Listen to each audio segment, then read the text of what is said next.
오늘 말씀은 마태복음 25장 14절부터 30절입니다. 본문이 조금 깁니다. 다 함께 속도를 맞춰서 읽도록 하겠습니다. 시작. 또 어떤 사람이 타국에 갈 때 그 종들을 불러 자기 소유를 맡김과 같으니 각각 그 재능대로 한 사람에게는 금 5달란트를, 한 사람에게는 2달란트를, 한 사람에게는 1달란트를 주고 떠났더니 5달란트 받은 자는 바로 가서 그것으로 장사하여 또 5달란트를 남기고 2달란트 받은 자도 그와 같이 하여 또 2달란트를 남겼으되 1달란트 받은 자는 가서 땅을 파고 그 주인의 돈을 감추어 두었더니 오랜 후에 그 종들의 주인이 돌아와 그들과 결산할세 5달란트 받았던 자는 5달란트를 더 가지고 와서 이르되 주인이여 내게 5달란트를 주셨는데 보소서 내가 또 5달란트를 남겼나이다. 그 주인이 이르되 잘하였도다. 착하고 충성된 종아 내가 적은 일에 충성하였음에 내가 많은 것을 내게 맡기리니 내 주인의 즐거움에 참여할지어다 하고 또 2달란트 받았던 자도 와서 이르되 주인이여 내게 2달란트를 주셨는데 보소서 내가 또 2달란트를 남겼나이다. 그 주인이 이르되 잘하였도다. 착하고 충성된 종아 네가 작은 일에 충성하였음에 내가 많은 것을 네게 맡기리니 내 주인의 즐거움에 참여할지어다 하고 1달란트 받았던 자는 와서 이르되 주인이여 당신은 굳은 사람이라 심지 않은 데서 거두고 해치지 않은 데서 모으는 줄을 내가 알았으므로 두려워하여 나가서 당신의 달란트를 땅에 감추어 두었나이다. 보소서 당신의 것을 가지셨나이다. 그 주인이 대답하여 이르되 악하고 게으른 종아 나는 심지 않은 데서 거두고 해치지 않은 데서 모으는 줄로 네가 알았느냐. 그러면 네가 마땅히 내 돈을 취리하는 자들에게나 맡겼다가 내가 돌아와서 내 원금과 이자를 받게 하였을 것이니라 하고 그에게서 그 1달란트를 빼앗아 10달란트 가진 자에게 주라. 무릇 있는 자는 받아 풍족하게 되고 없는 자는 그 있는 것까지 빼앗기리라. 이 무익한 종을 바깥 어두운 데로 내쫓으라. 거기서 슬피 울며 이를 갈리라 하니라. 아멘. 마태복음 25장 본문 설교를 계속 하고 있습니다. 조금 더운데 제가 그 봉헌송을 평소 하던 곡인 줄 알고 했는데 곡이 좀 다르죠. 1절만 해야 되는데 2절까지 또 긴장했더니 또 땀이 나는데요. 제가 좀 더우니까 겉옷 좀 벗겠습니다.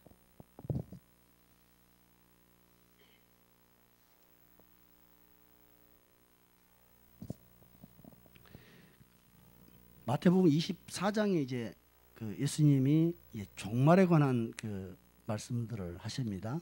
근데 그게 실제로는 AD 70년에 있었던 예루살렘의 멸망, 디도스 장군에 의해서 나중에 이제 로마 황제가 되는 디도스 장군에 의해서 예루살렘이 완전히 이제 함락이 돼버리는 사건이 이제 AD 70년에 있습니다.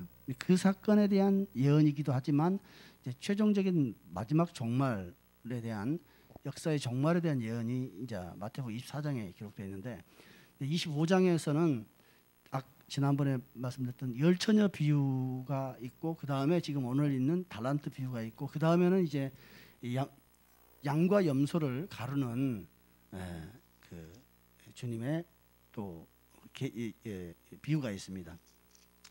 이 세 비유를 마태 기자가 성령의 감동으로 이곳에 배치하고 말씀을 기록한 것들은 분명히 이 종말에 관한 주님의 그 말씀을 밑바탕으로 해서 이렇게 해석을 해주는 것이 좋을 것 같아요. 열처녀 비유에 사실 여러 가지 해석이 있고 저는 지난주에는 제 나름의 해석을 했지만 결국 열처녀 비유의 가장 핵심 주제는 깨어있으라는 것이고 열처녀들이 다 잠을 잤지만 기름을 준비한 그 슬기로운 5처녀를 생각하면서 주님은 깨어있으라. 그 날과 그때를 신랑이 오는 때를 누구도 알지 못한다. 특별히 기름을 더 준비하라고 하는 그 말은 생각보다 주님이 더 늦게 오실 수도 있다. 신랑이 늦게 올 수도 있다라는 것을 암시하는 그 대목이기도 합니다. 오늘 달란트 비유 같은 경우도 이제 마찬가지입니다. 이 달란트 비유를 놓고 이렇게 설교해 버릴 수도 있습니다. 여기 보면 특별히 재능을 따라서 1달란트, 5달란트, 2달란트, 1달란트를 이렇게 줬다 그러니까 달란트라는 뭐 용어 자체가 사람들은 이제 요즘 탤런트 그러니까 재능 앞에 다 본문에 그 재능대로 줬다 그러니까 인간이 가지고 있는 모든 재능들 뭐 물질도 될 수 있고 이것들을 비유로 해서 해석을 해서 설교를 하는 경우도 있는데 저는 그렇게 설교할 경우에 주님의 정말 의도하고 맞을까 하는 고민이 좀 들더라고요. 왜냐하면 이 달란트라는 게 보니까 돈의 은금의 무게인데 보니까 600데나리온이에요. 600데나리온이면 한 데나리온은 하루 근로자 일당이라고 보면 600데나리온이면 6,000데나리온이죠. 100데나리온이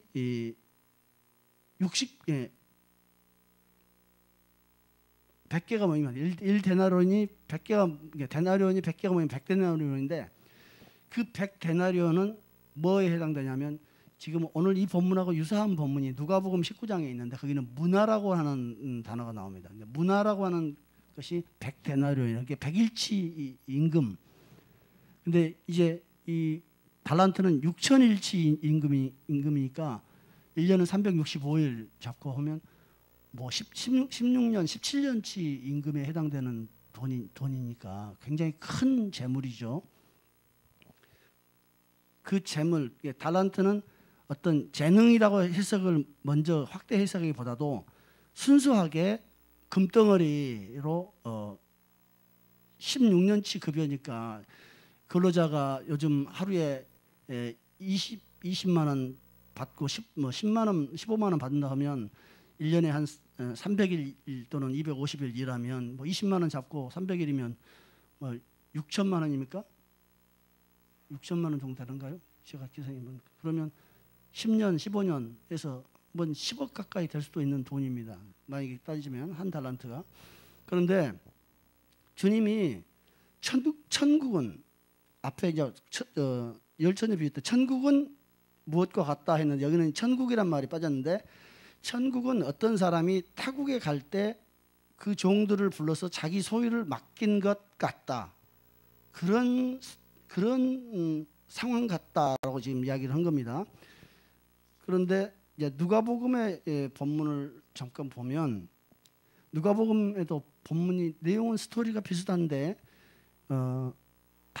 달란트라는 단어 대신에 문화를 줍니다. 근데 여기는 달란트를 서로 다르게 5달란트, 2달란트, 1달란트를 줬는데 누가복음에서는 한 문화씩, 열 문화, 종 열을 불러서 은하 열 문화를 준 겁니다. 그러니까 각각 한 문화씩을 이제 받게 된 거겠죠. 그러면 동일하게 받는 겁니다. 그러나 이제 마태복음에서는 서로 다르게 받게 되죠, 금액을. 그런데 한 문화 가지고 열 문화를 남긴 종이 있고 한 문화를 가지고 5 문화를 남긴 종이 있고 그대로 땅에 묻어뒀던 종이 있고 이런 차이입니다. 그런데 여기 누가복음에서는 좀 더 구체적으로 이렇게 나옵니다. 어떤 귀인이 외국에 타국에 갈 때가 아니라 왕위를 받으러 간다. 왕위를 받아 가지고 오려고 그 먼 나라를 간다. 옛날 같은 우리나라 조선에서 당나라, 그 명나라 이런 데 가서 이렇게 승인을 받아오는 그런 것들이겠죠. 유대 총독 같은 경우는 그랬다고 그러네요. 헤롯 대왕의 아들 중에 세 아들 중에 헤롯 아켈라오라고 하는 아들이 제일로 땅을 많이 받았는데 그 아들이 분봉왕이 되기 위해서 로마에 가서 황제의 승인을 받아야 되니까 이제 로마로 가는 겁니다. 그런데 이 헤롯 대왕의 혈통이 에돔 족속이고 또 헤롯 아켈라오는 아버지는 에돔 족속 쪽이고 어머니는 사마리아 쪽이래요. 사마리아인이라. 그러니까 이 혈통적으로 유대인들이 멸시하고 거부하는 상황이 되니까 분봉왕을 승인하지 말아라 하고 반대 로마 황제에게 반대 의견들을 막 올리고 했을 거 아닙니까? 그럴 경우는 이제 아켈라오가 돌아와서 반대한 사람들을 살려두겠습니까? 제거해버리겠죠. 그런 것처럼 오늘 여기서 보면은 그 귀인이 왕위를 받고 누가복음에서는 왕위를 받으러 갔는데 그러면서 종 10명에게 문화를 하나씩 주고 이제 갔다 와서 어떻게 장사했는지 이제 알아보려고 결산했다는 겁니다. 여기서는 누가복음에서는 분명히 장사를 맡겨놓고 갔다는 겁니다. 마태복음에서는 뭐 장사하라 말은 없는데 그냥 달란트를 주는 것이고 5달란트, 2달란트, 1달란트. 그리고 누가복음에서는 구체적으로 그 한 문화씩을 받아가지고 얼마를 더 남겼느냐에 따라서 10고울 권세도 주고 5고울 권세도 주는데 마지막에 자기가 왕 되는 것을 원하지 않았던 저 원수들을 끌어다 다 죽여라 이렇게 하면서 이 비유의 내용이 상당히 좀 더 정교해집니다. 마치 이제 누가복음 이 본문이 없다면 마태복음 본문만 있다면은 이렇게 이야기할 수 있습니다. 예수 믿는 크리스천들도 저도 이런 설교들을 들었던 것 같아요. 자칫하면은 이 땅에 각각 다 달란트가 다르다.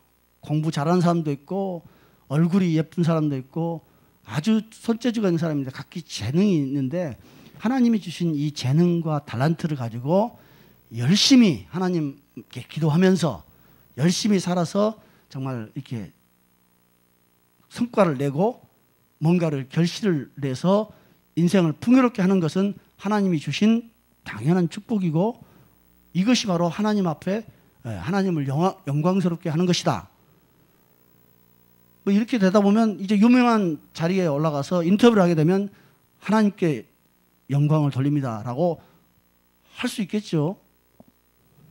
그러나 과연 주님께서 마지막 종말에 대한 이야기를 하면서 이 종들에게 타국을 가는 주인이 종들에게 이 거액의 금액을 맡겨놓고 돌아와서 결산했던 그 이야기를 통해서 최종적으로는 뭐라고 그러냐면 있는 자는 더 있게 하고 없는 자는 있는 것도 뺏어버린다 하는 이런 정말 어떻게 보면 자본주의를 비판한 부익부 빈익빈 부자는 더욱더 부자되고 가난한 자는 더욱더 가난하게 되는 이것을 어떻게 주님이 지지한 것인가 이런 생각이 드는데 그건 아닐 거랍니다. 결코 주님은 하나님과 재물을 겸하여 섬길 수 없다고 분명히 말했기 때문에 너희들이 가지고 있는 재능을 가지고 부를 일궈라. 아브라함도 부자였지 않느냐. 그것을 가르치고 그것을 지시한 말씀은 아닐 것이다. 더구나 이 말씀은 예루살렘이 멸망하게 될 마지막 그 사건과 역사의 종말까지 연결된 종말에 관한 이야기를 하시고 나서 너희는 깨어있어라. 그리고 내가 돌아와서 결산할 것이다. 이 이야기를 하고 있는 거 보면 누가복음에 있는 본문하고는 내용적으로 약간 유사하면서도 세부적인 부분이 다릅니다. 그런데 왕위를 받으러 귀인이 왕위를 받으러 먼 나라에 갔다 온다는 그 이야기가 마치 예수님께서 이 땅에 하나님의 아들이시며 그분 자체가 하나님의 본체이신 분이요 육체로 오셔가지고 죽음이 당하시고 고난 당하시고 부활하셔서 이 땅에 있는 모든 제자들을 남겨두고 떠나셔서 언제 오실지 정확한 기약도 없으시고 그곳에 지금 숨어 계십니다. 감춰져 계십니다. 다시 오신다는 그 말씀을 통해서 마치 타국에 멀리 갔다가 다시 오겠다는 그 말씀하고 너무나 닮아 있습니다.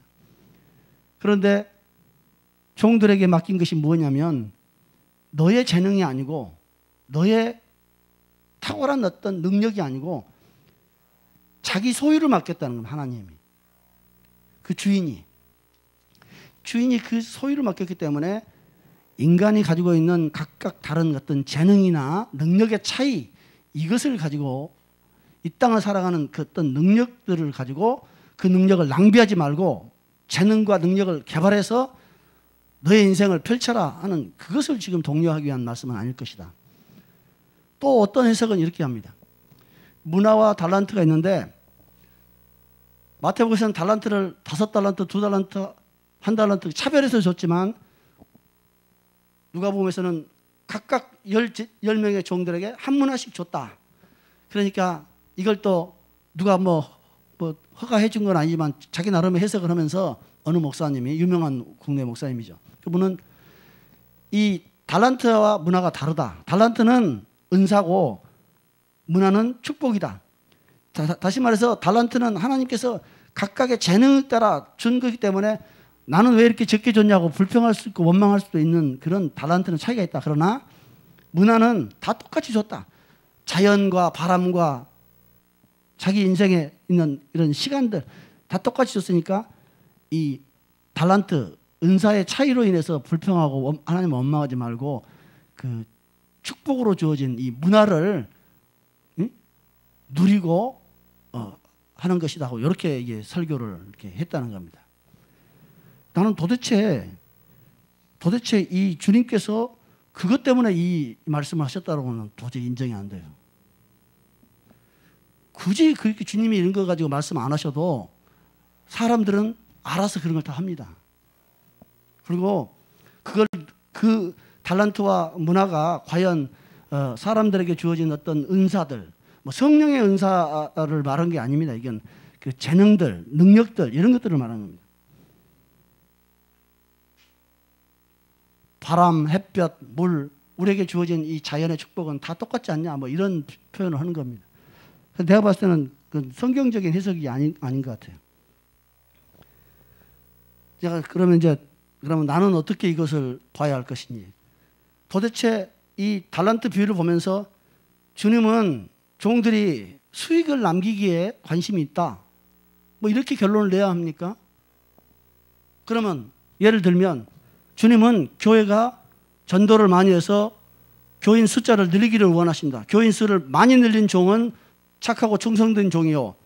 교인 수를 못 늘리는 종은 악하고 게으른 종이라고 주님이 보실 가능성이 큽니다. 그런데 과연 주님이 정말 역사의 정말을 이야기하면서 그 정도 이야기를 하셨을까? 그것도 아닐 것이다.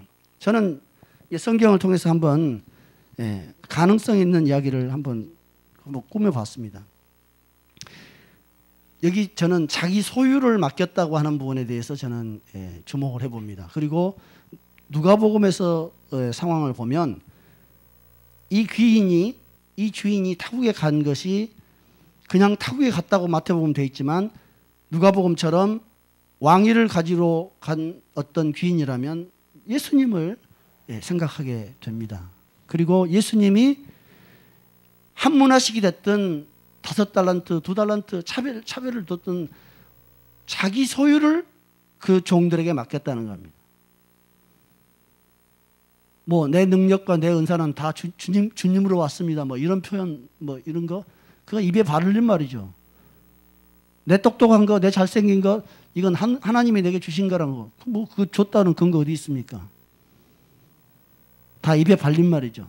속으로는 내가 잘나고 내가 똑똑한 거지. 그런데 여기서 분명히 주목할 부분은 저는 자기 소유를 맡겼다라고 해요. 자기 소유. 우리 주님은 떠나가시면서 다시 돌아온다 하면서 제자들에게 자기 소유를 맡기셨어요. 어떤 자기 소유요? 우리 주님께서는 제자들에게 말씀을 맡기셨고 성령을 보내셔서 영원토록 함께 하겠다고 하셨으니 굳이 이 타국으로 떠난 주인이 주님이시라면 그 주인이 맡긴 자기 소유는 그러한 하나님으로부터 하나님의 말씀과 또 그 성령일 가능성도 있지 않겠느냐 생각합니다. 그런데 자기 소유, 예수 그리스도, 이 주인으로 비유된 예수 그리스도의 자기 소유는 자기 나라, 자기 것이거든요. 누가복음 13장을 저는 생각해 봤습니다. 적은 무리여 무서워 말라 너희 아버지께서 그 나라를 너희에게 주시기를 기뻐하시느니라 라는 표현을 합니다. 주님이. 근데 이 나라는 어떤 나라냐면 누가복음 22장에서는 이렇게 표현합니다. 베드로에게 네가 나를 3번 부인할 것이다. 이게 베드로가 그럴 리 없다 그러니까 네가 돌이킨 후에 내가 너의 믿음이 떨어지는 것을 내가 떨어지지 않길 기도하고 있다 하면서 너는 돌이킨 후에 형제를 굳게 하라 이렇게 표현하십니다. 그때 그 대목에 나오는 이야기인데 너희는 나의 모든 시험 중에 항상 나와 함께 한 자들인즉 내 아버지께서 나라를 내게 맡기신 것 같이 나도 너희에게 맡겨 이렇게.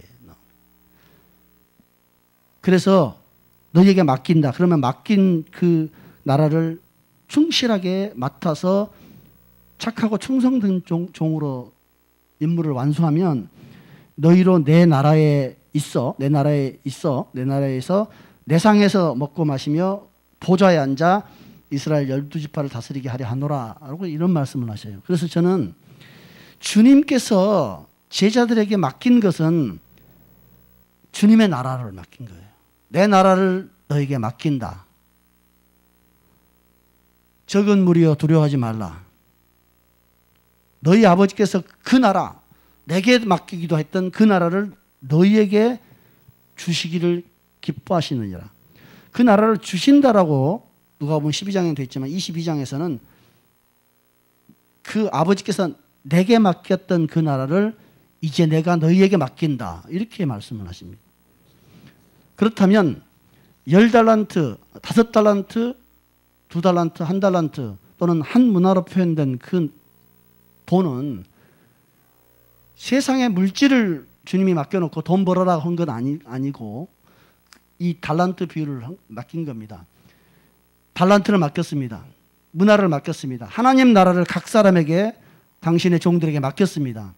그런데 그 나라를 갔다 왔더니 땅에 묻어놓은 사람이 있고 그 나라를 배로 늘린 사람이 있고 10배로 늘린 사람이 있더랍니다. 그것은 교인 10명으로 시작했는데 1000명으로 사역을 마쳤고 교인 10명으로 시작했는데 200명으로 사역을 마쳤고 하는 그런 정도의 이야기가 아니고 주님의 나라가 늘어난 겁니다. 주님의 나라는 예수 믿는 교인이 늘어난 것이 주님의 나라가 늘어난 것이기도 하지만 반드시 동일한 건 아닙니다. 저는 이 대목에서 우리를 생각합니다. 그 귀인이 왕위를 가지러 갔다 다시 오시는데 우리 주님이 왕위를 가지러 가신 그 대목은 이미 우리가 누누이 들었던 시편 110편 1절의 말처럼 너는 아버지 여호와 하나님께서 우리 주 그리스도께 이렇게 말씀을 하셨다고 다윗 선지자는 예언한 겁니다. 너는 네 원수가 네 발등상 아래에 있기까지 네 발등상 아래에 밟힐 때까지 너는 내 우편에 앉아 있어라. 이렇게 말씀하셨어요. 다시 말해서 주님께서는 왕위를 가지고 승인을 받아서 다시 오셔야 되는데 그 원수가 완전히 발등상 아래 굴복할 때까지 그 왕위를 떠날 수가 없는 겁니다. 왕위를 받아가지고 올 수가 없는 거예요. 보좌에 앉아서 여전히 기다려야 되는 거예요. 이 땅에서 그 원수가 주의 발등상 앞에 완전히 굴복할 때까지 기다려야 하는 겁니다. 그래서 부득불 왕노릇 하는데 어디서 왕노릇 하냐면 보좌에 붙잡혀서 왕노릇 하신 거예요. 보좌에 앉아서. 주님이 오실 때는 이 땅의 모든 원수, 지금까지 공중에 남아있던 하늘에 있던 영의 세계에 있던 모든 원수들이 십자가에서 벌거벗겨지고 무력화되고 십자가에서 굴복했지만 여전히 그리스도 앞에서 대항하고 대적하고 있는 모습들을 보면서 이 원수가 예수 그리스도 발 앞에 완전히 밟혀서 굴복하는 그날까지는 보좌 우편에 앉으셔서 주님이 하시는 일은 우리가 죄를 범했을 때 중보하신다고 요한일서 2장에는 되어 있습니다. 우리가 말할 수 없이 고통스러워할 때 우리를 위하여 중보하신다고 히브리서 7장에 그렇게 되어 있습니다. 보좌에 앉으셔서 계속 우리를 응원하고 계시고 계속 우리를 위해서 기도하고 계시다는 계속 우리의 편을 들어주고 계시고, 우리가 혹여 죄를 범한다 할지라도 당신의 그 피 흘림을 하나님 앞에 계속 상기시켜 드리면서 우리를 위해서 중보하고 계시다고 되어 있습니다. 결국 이 종이 받은 달란트는, 예수님은 이 물질로 표현했지만 이 종이 받은 달란트는, 이 엄청난 가치에 있는 것은 하나님 나라입니다. 종들에게 맡긴 그 하나님 나라를 남기는 것은 무엇일까? 교인 수를 늘렸거나 교회의 재정을 늘린 것이 아니라 그 하나님 나라가 실제로 늘어나는 겁니다. 이 하나님 나라는 어떤 거냐? 사단의 권세에서 하나님께로 옮겨서 회복한 하나님 나라입니다. 흑암의 세력에 사로잡혀 있던 자들을 해방시켜서 건져낸 것이 하나님 나라입니다. 그러니 마지막 이 종말을 말씀하신 주님께서 이제 마지막 종말 다시 오셔서 심판을 행하실 건데, 어둠의 세력들을 심판할 뿐만 아니고 당신의 종들을 심판한다는 겁니다.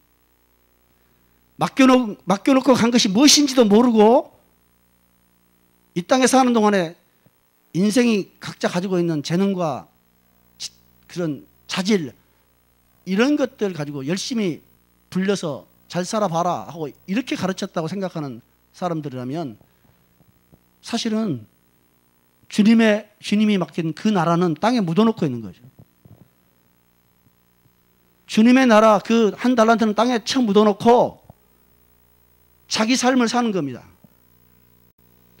이 본문을 그렇게 해석한 사람은 사실은 주님이 맡긴 하나님 나라는 땅에 쳐 묻어놓고 자기 인생을 사는 거죠. 바삐 사는 거죠. 마지막 날 주님이 결산할 때 이제 악하고 게으른 종아라고 말하는 겁니다.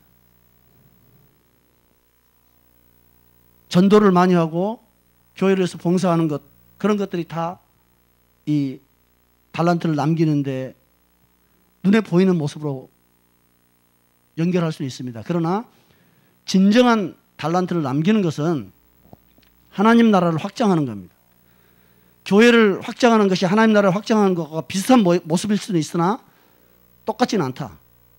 진짜 하나님 나라가 확장되는 것은 어둠이 파쇄되고 거룩한 하나님 빛이, 생명이 그 자리를 채우는 공간이 넓어지는 겁니다.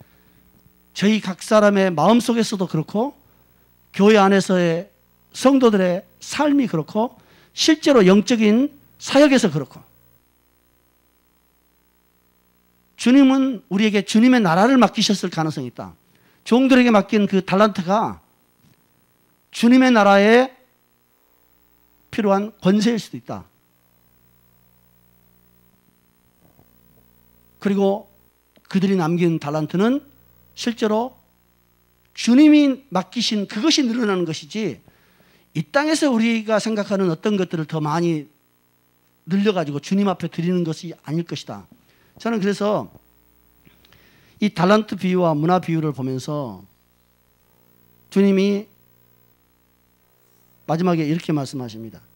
있는 자는 받겠고 없는 자는 그 있는 것까지 빼앗기리라 라고 이렇게 했는데, 도대체 무엇이 있고 무엇을 받는 것입니까?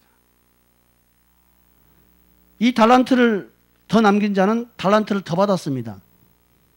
그러면 도대체 주님이 진짜 말하고자 하는 이 달란트는 무엇을 말하는 것인가? 만약에 이 달란트가 하나님 나라라면, 하나님 나라가 그에게 있는 자는 하나님 나라가 더해질 것이고, 도통 하나님 나라가 그 속에 없다면 하나님 나라, 그 입으로 외우던, 입으로 읊던 그 하나님 나라 주자도 다 빼앗아 버린다. 마지막 바깥 어두운 데 내쫓으라, 이것은 지옥의 불구덩이에 넣는다는 말이 아니고 주님 나라에 가서 주님의 그 빛 가운데 있는 것이 아니고 그 주님 나라의 바깥 어두운 데로 쫓겨난다는 겁니다.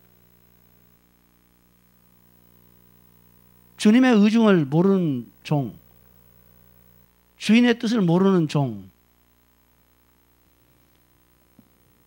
바로 그들은 바깥 어두운 데, 잔칫집에 바깥 어두운 데서 일을 간다는 겁니다. 내가 왜 그랬던 거, 누가 나를 이렇게 가르쳤던 거, 그 목사를 향해서 이를 부득부득 할 것이며 자기를 가르쳤던 어떤 지도자를 향해서 그렇게 원망하며 울고 있을지 모릅니다. 저는 이 달란트 비유를 어떻게 해석해야 할지 모르지만 최소한 이 달란트 비유는 우리 주님께서 당신이 이 땅의 역사의 종말을 이야기하면서 마지막 아버지께로 가기 전에 제자들에게 가르친 비유입니다.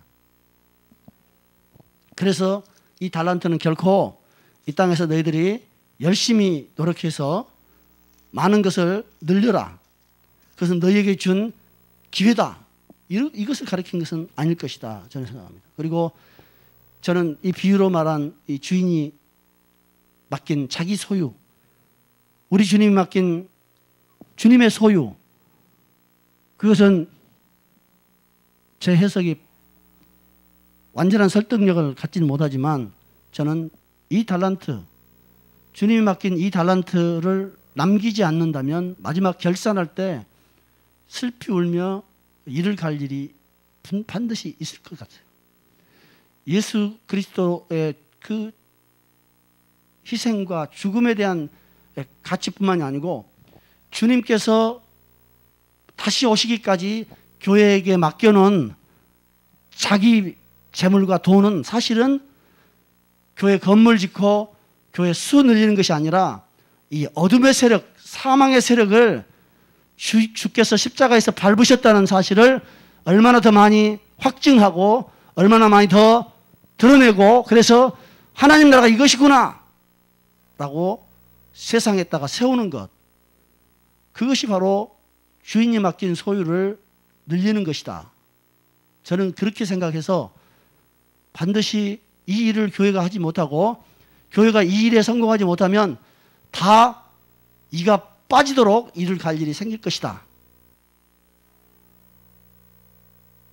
그러니 우리는 우리 안에 있는 연약함과 죄악 때문에도 두려워하고 능력이 없음에 대해서도 두려워해야 합니다. 사망의 세력에 사로잡혀 있는 사람들이나 그 어둠의 세력이 누르는 그 압력에 굴복해갖고 고통을 당하거나 좌절하고 있는 사람들에 대해서 아무것도 해줄 수 없는 무능력함은 주님께서 맡기신 이 나라, 이 달란트를 가지고 아무것도 하지 않는 무익한 종하고 똑같은 것이다. 그러므로 능력 없는 것도 죄요, 그 능력을 사용하지 않는 것도 죄며, 그 은사를 가지고 그냥 점쟁이처럼 사는 것도 죄일 것이다. 오늘 많은 교회의 하나님의 사람들이 자기도 모르게 하나님의 은사와 능력을 받았다가 그것을 그냥 집안 살림하느라 도움을 좀 받고 집안에 뭔 일 있을 때 잠깐 그냥 궁금한 거 묻는 것 정도에 써버리고 말았다면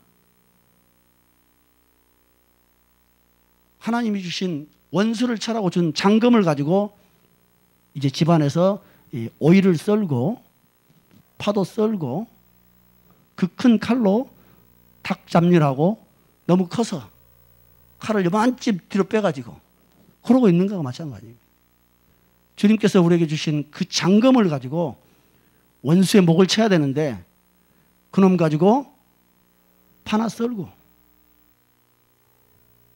마치 그렇다면 주님이 그 장금을 준 그 목적을 이루지 못했으니 주님이 주신 소유를 제대로 관리하지도 못했고 남기지도 못한 자, 그런 종이 되는 겁니다. 그래서 예수를 믿으려면 예수께서 하나님이시고 그가 죽으시고 부활하신 것이 이 사망의 세력과 사단의 세력에 대한 하나님의 놀라운 일이라는 것을 우리가 믿는다면 우리의 삶의 기준이 쉽지 않지만, 삶의 시각이 쉽지 않지만 이 달란트 비유도 마땅히 주님이 하신 일을 비춰서 읽어봐야지 열릴 것이다. 주님께서는 그 일을 위해서 죽으시고 부활하시고 보좌에 계셔서 지금도 기도하고 있는데 우리는 주님께서 당부한 이 놀라운 비유를 가지고 깨닫지도 못하고 듣지도 못하며 이걸 가지고 열심히 살아서 하나님이 축복하심에 따라서 이 땅에서 내가 형통했나이다 뭐 이걸 가지고 주님 영광 돌립니다. 뭐 이렇게 살아라는 건 아닙니다. 이건 얼마나 어리석은 거지만 이렇게 가르치는 종들은 일을 가는 정도가 아니라 자기 혀를 뽑고 싶을 겁니다. 주님 나라에 가서. 오늘 이 달란트 비유를 저는 너무나 쉽기 때문에 별것도 아닙니다. 이 달란트 비유 다 압니다. 세상 사람도 압니다. 불신자들도 아는 비유입니다. 주님께서 맡기신 그 달란트가 진정으로 하나님 나라요. 그 하나님 나라의 권세와 은사와 능력이라면 우리는 주님께서 맡기신 이것을 진짜 잘 관리해야 할 겁니다. 진짜 잘 관리해야 할 겁니다. 많이 받은 자에게는 많이 나중에 요구하신다고 하십니다. 주님께서 우리에게 주신 은사와 능력들을 반드시 주님께로 돌려보내야 됩니다. 주님께 받은 이 놀라운 영적 지식들을 받았다면 이 지식에 합당한 삶을 살아야 합니다. 그렇지 않으면 진짜 그 나라 가면 우리 있는 것 다 뺏깁니다. 너는 있었으나 있지 않은 자다. 있었으나 없는 자와 같은 자다. 그러므로 그 나라도 뺏길 수도 있습니다. 그래서 바깥 어두운 데서 내가 왜 그랬던 거 그렇게 일을 갈 수 있다는 것. 마태복음 21장에서는 예수님이 다른 비유도 했더라고요. 포도원을 맡겼는데 주인한테 포도원 소산물을 안 보내고 그걸 거들어온 종마다 죽이고 나중에는 주인 아들까지 죽인 악한 종들이 있는데 결국 주인이 와서 그 악한 자를 멸해버리고 포도원 열매를 제때 바칠 만한 농부에게 이렇게 세를 다시 바꿔서 주는 그 이야기가 나옵니다.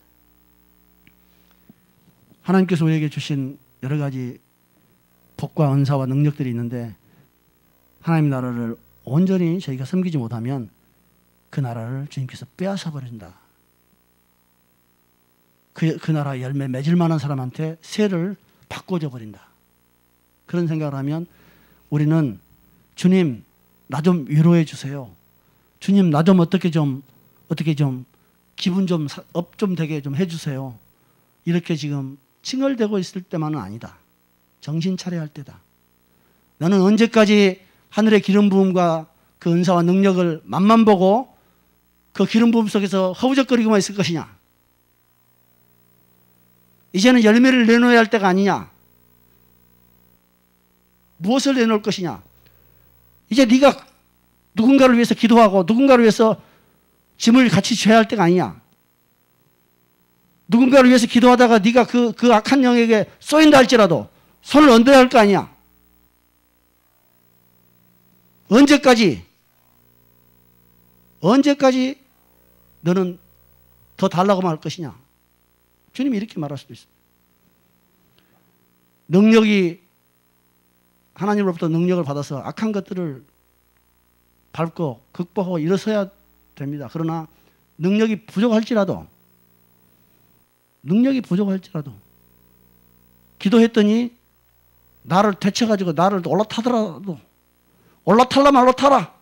나는 주님께서 시키니 나는 한다. 그렇게 하는 겁니다.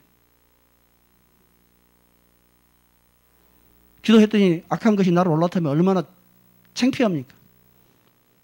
능력 없는 것이 얼마나 억울합니까? 분합니까? 주님께서 능력 없어서 울고 있는 우리를 향해서 능력을 더 주실 거라고 생각합니다.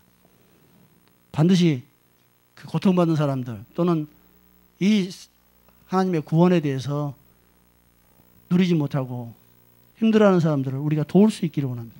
쳐다만 보고 멀뚱멀뚱 아무것도 할 수 없는 우리 자신이 얼마나 마음이 서글프고 분할 겁니까? 그러니 하나님께서 우리에게 능력 주시기를 우리는 더욱 구해야 할 겁니다. 그래서 주님의 나라를 확장시키고 주님의 나라를 이 땅에서 증언하는 증인이 되기를 원합니다. 그래서 주님께서 그 나라에 갔을 때 너 어떻게 그걸 다 그래도 알았냐? 너 어떻게 많은 목사들이 뻘소리 하는데 넌 어떻게 그걸 알아챘냐? 너 대단하다. 세상에 유혹이 많고 세상살이가 다 너의 눈을 헷갈리게 할 텐데 너 어떻게 나의 전쟁과 나의 계획을 너는 그렇게 핵심을 잡고 살아왔느냐. 이렇게 주님께서 칭찬하시죠. 나의 천사들이라면 다 아니까. 너는 보지도 못하고 듣지도 못하는데 어떻게 그걸 깨달았느냐. 네가 진실하기 때문이다. 너는 진실한 종이다. 너는 나에게 충성된 종이다. 나의 죽음에 대한 이야기를 깊이 생각한 종이다. 그러니 내가 너에게 반드시 그에 합당한 상을 줄 것이다. 아마 주님이 그럴 것 같아요.